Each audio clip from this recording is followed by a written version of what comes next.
have the feeling that we can all agree that we're moving towards a new model of the state and society, but we are absolutely clueless as to what this is or what it should be. It seems like we need to have a conversation about democracy in our day and age. Let's think about it this way. We are 21st century citizens doing our very, very best to interact with 19th century design institutions that are based on an information technology of the 15th century. Let's have a look at some of the characteristics of this system. First of all, it's designed for an information technology that's over 500 years old. And the best possible system that could be designed for it is one where the few make daily decisions in name of the many, and the many get to vote once every couple of years.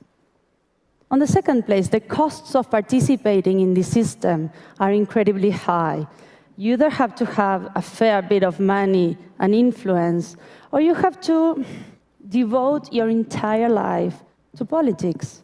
You have to become a party member and slowly start working up the ranks until maybe one day you'll get to sit at a table where the decision is being made.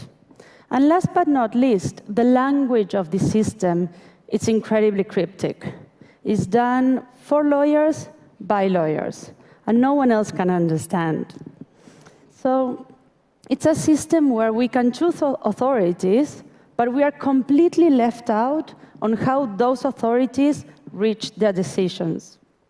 So in a day where a new information technology allows us to participate globally in any conversation, our barriers of information are completely lowered, and we can, more than ever before, express our desires and our concerns. Our political system remains the same for the past 200 years and expects us to be contented with being simply passive recipients of a monologue. So it's really not surprising, isn't it, that this kind of system is only able to produce two kinds of results: silence or noise. Silence in terms of citizens not engaging, just simply not wanting to participate. There's this commonplace that I truly, truly dislike, and it's this idea that we citizens are naturally apathetic, that we shun commitment.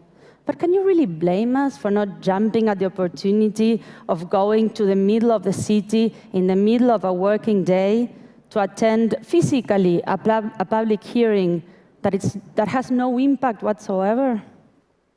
Conflict is bound to happen between a system that no longer represents, nor has any dialogue capacity, and citizens that are increasingly used at representing themselves. And then we find noise. Chile, Argentina, Brazil, Mexico, Italy, France, Spain, the United States, they're all democracies. The citizens have access to the ballot boxes, but they still feel the need. They need to take on the streets in order to be heard. To me, it seems like the 18th century slogan that was the basis for the formation of our modern democracies, no taxation without representation, can now be updated to no representation without a conversation. We want our seat at the table, and rightly so. But in order to be part of this conversation, we need to know what we want to do next. Because political action is being able to move from agitation to construction. My generation has been incredibly good at using new networks and technologies to organize protests. Protests that were able to successfully impose agendas, roll back extremely pernicious legislation, and even overthrow authoritarian governments. And we should be immensely proud of this. But we also must admit that we haven't been good at using those same networks and technologies to successfully articulate an alternative to what we're seeing and find the consensus and build the alliances that are needed to make it happen. And so the risk that we face is that we can create these huge power vacuums that will very quickly get filled up by de facto powers like the military or highly motivated and already organized groups that generally lie on the extremes. But our democracies is neither just a matter of voting once every couple of years, but it's not either the ability to bring millions onto the streets.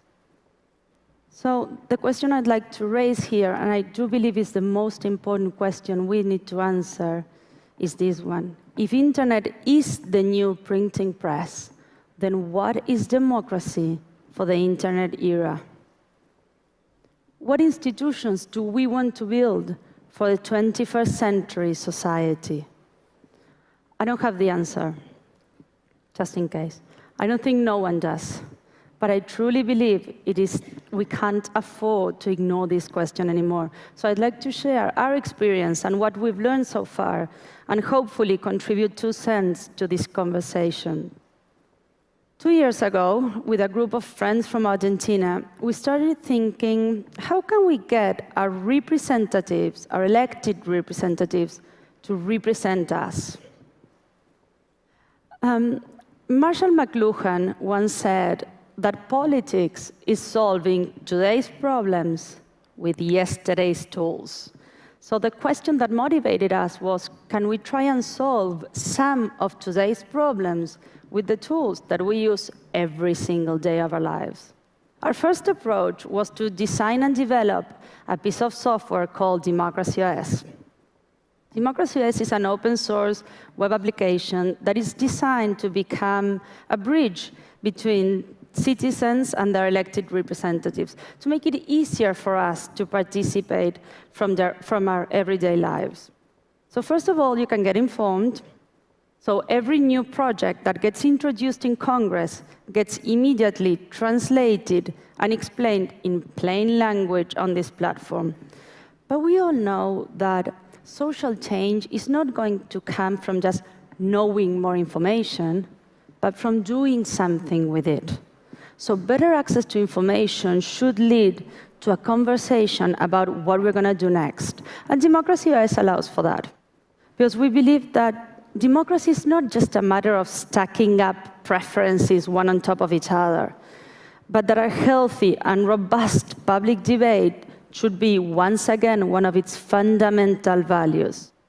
So DemocracyOS is about persuading and being persuaded. It's about reaching a consensus as much as finding a proper way of channeling our disagreement. And finally, you can vote how you would like your elected representative to vote. And if you do not feel comfortable voting on a certain issue, you can always delegate your vote to someone else, allowing for a dynamic and emerging social leadership. It suddenly became very easy for us to simply compare these results with how our representatives were voting in Congress. But it also became very evident that technology was not going to do the trick. What we needed to do was to find actors that were able to grab this distributed knowledge in society and use it to make better and more fair decisions.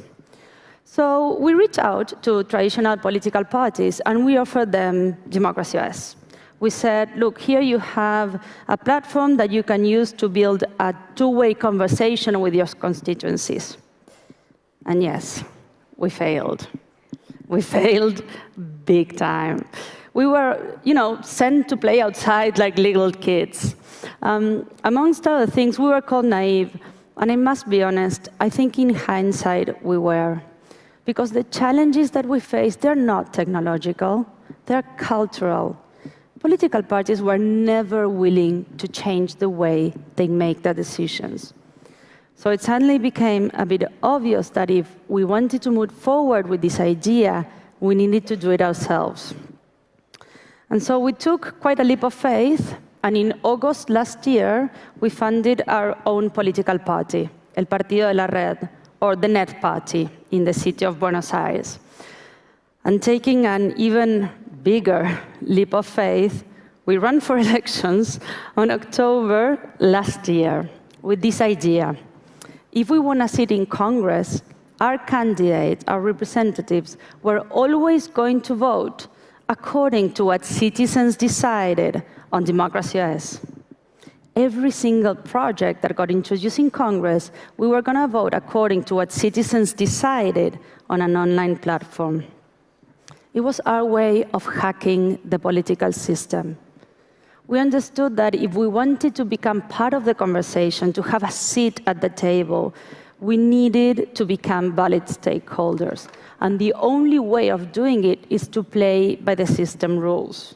But we were hacking it in the sense that we were radically changing the way a political party makes its decisions. For the first time, we were making our decisions together with those who we were affecting directly by those decisions. It was a very, very bold move for a 2-month-old party in the city of Buenos Aires. But it got attention. We got 22,000 votes, that's 1.2% of the votes, and we came in second for the local options. So even if that wasn't enough to win a seat in Congress, it was enough for us to become part of the conversation.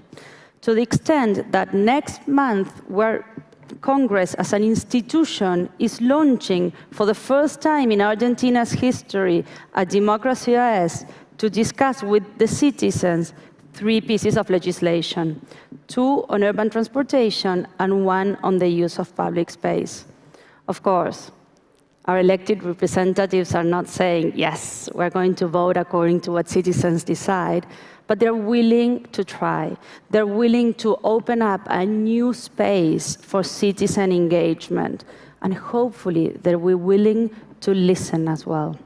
Our political system can be transformed, and not by subverting it, by destroying it, but by rewiring it with the tools that internet affords us now. But our real challenge is to find, to design, to create, to empower those connectors that are able to innovate, to transform noise and silence into signal, and finally bring our democracies to the 21st century. I'm not saying it's easy, but in our experience, we actually stand a chance of making it work. And in my heart, it's most definitely worth trying. Thank you. Thank you.